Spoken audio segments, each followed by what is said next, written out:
berhusnudzonlah apakah itu Rasulullah benar atau tidak, ataukah Rasulullah yang diwajahkan dengan formula yang berbeda. Itu terserah Allah dan terserah Rasulullah, karena Allah dan Rasulullah itu loro-loro ning atunggil.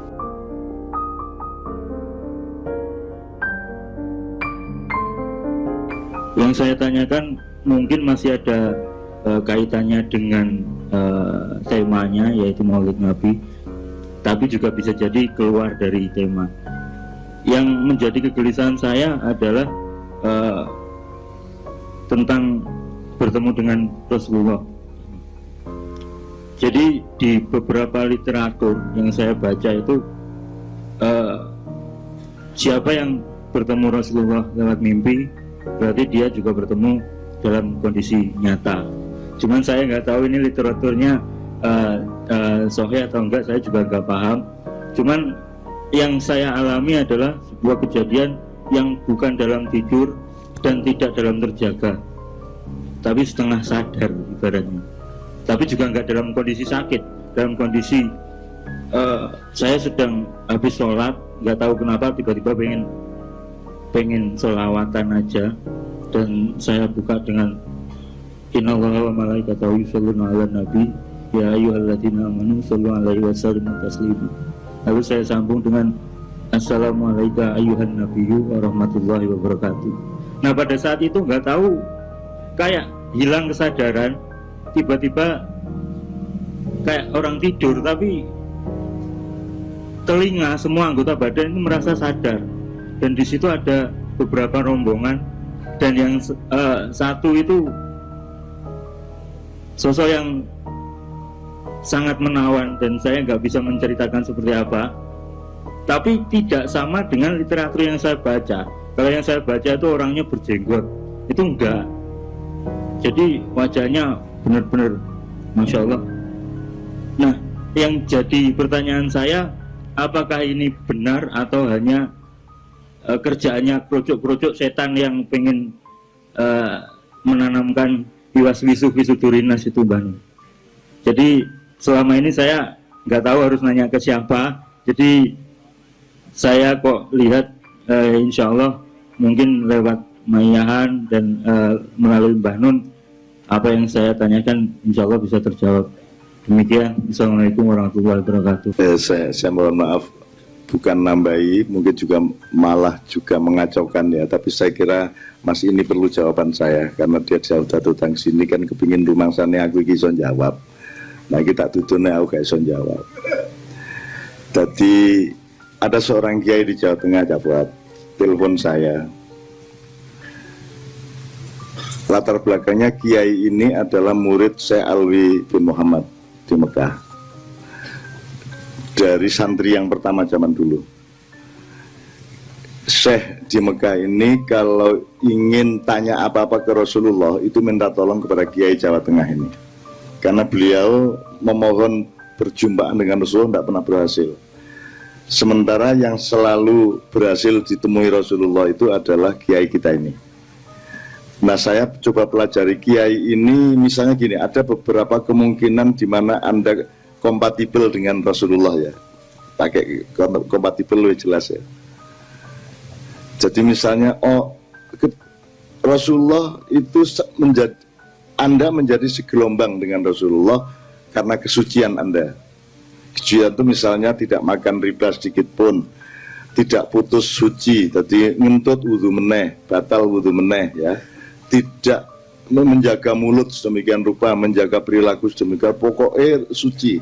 Jadi kompatibilitas terhadap Rasulullah itu berdasarkan aura kesucian. Ada lagi seperti Pak Yai tadi, itu punya kemungkinan kompatibel terhadap roh-roh suci termasuk Rasulullah atau Nabi Yunus itu karena penderitaan, karena kelaparan, karena kesengsaraan hati dan seterusnya.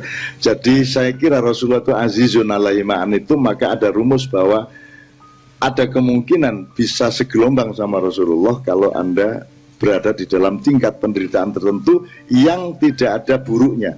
Kan penderitaannya kan suci tadi, gak oleh wesel, kayak somangan, tapi itu kan APN itu. Nah, kemungkinan yang lain sangat banyak. Bisa karena kamu tekun bekerja, bisa karena kamu sangat menomorsatukan ibumu. Nggak perlu kok dilatih sikile. Itu juga sebuah klausul yang membuat kamu bisa mengakses ke gelombangnya Rasulullah atau orang-orang suci yang lain. Ada banyak sekali tempat, ada banyak sekali kemungkinan. Nah, beliau ini juga menjalani hidup sedemikian rupa, ketekunan, kesungguhan hati, mencari sesuatu yang sejati dan seterusnya sedemikian rupa selama bertahun-tahun sampai dia melakukan perjalanan-perjalanan jauh untuk mencari kesejatian itu. Nah, apakah yang beliau temukan tadi itu Rasulullah atau tidak? Menurut saya Anda tidak perlu mencari itu. Yang pertama harus Anda cari adalah sing elek opo. Selama Anda mengalami itu ono sing elek tagak, ono sing melanggar syariat tagak, lagi ono. Semua kan baik, ya. Maka berhusnudzonlah apakah itu Rasulullah benar atau tidak, ataukah Rasulullah yang diwajahkan dengan formula yang berbeda. Itu terserah Allah dan terserah Rasulullah. Karena Allah dan Rasulullah itu loro-loro ning atunggil, kan gitu. Jadi sekarang yang penting Anda berposisi semoga dan husnudzon menurut saya. Upama awakmu secara subjektif ya apa iku Rasulullah wis aku yakin wis gak apa-apa. Yang tidak boleh kalau Anda menggunakan keyakinan subjektif itu Anda itu untuk bersombong kepada orang lain, untuk pamer-pamer kepada orang lain, kan itu. Sepanjang itu keyakinanmu, ya, terus dan itu berguna untuk kedekatanmu kepada Allah dan Rasulullah, ya wes gak apa-apa menurut aku. Bener gak bener, kan tidak ada objektivitas material sebenarnya, Mas. Misalnya kamu ngomong kok, tapi kok gak jenggoten lah, ya pas mari dicukur ya iso, kok ruwet sampean itu. Lah iya, wong jenenge wong jenggoten kadang dicukur kadang gak lah iso atau. Tetapi yang mungkin indikatornya Anda harus punya kepekaan terhadap cahaya. Dalam banyak jenis, saya pernah di sebuah kampus di Sulawesi menjelaskan kepada mereka betapa karikatur para pelaku karikatur di Denmark itu menghina Rasulullah sedemikian rupa, dan saya membawa file-filenya, saya jelaskan kepada publik pakai layar, pakai LCD dan seterusnya. Jadi saya mensimulasi. Saya tahu kemarahan Anda kepada orang yang menghina Rasulullah, tapi saya tanya sama Anda, termasuk saya tanya kepada Hizbut Tahrir, menurut Anda Rasulullah marah apa tidak dihina seperti itu? Semua menjawab Rasulullah tidak marah. Fa'fu wasfahu kalau Rasulullah. Gak kira terus sopo emang? Gak kira Rasulullah menunggu, gak kira. Gak mungkin ya Mas ya. Jadi kita marah, tapi ketika kita ditanya tentang kira-kira Kanjeng Nabi muring-muring tagak, semua orang 100% menjawab gak. Kanjeng Nabi gak kira muring-muring, gak kira. Mesti ndongano apik kayak kiai-kiai Gontor sing ngusir aku iku mang. Apal aku. Ya aku diusir iku ya wajar, aku salah. Aku iki ya melanggar aturan, pada waktu melanggar itu nabrak lah. Yo demo yo macam-macam nyolong wedhus gitu karu-karuan. Beliau mengalami tahun 67 itu, dan beliau termasuk elit-elitnya lah. Saya kan pasukan-pasukan pinggiran, melok rapat kini gak melok rapat revolusi mari ngono kini memanfaati anak kita kabeh. Jadi peduse Bu Haji itu tak colong, tak belai karo arek-arek.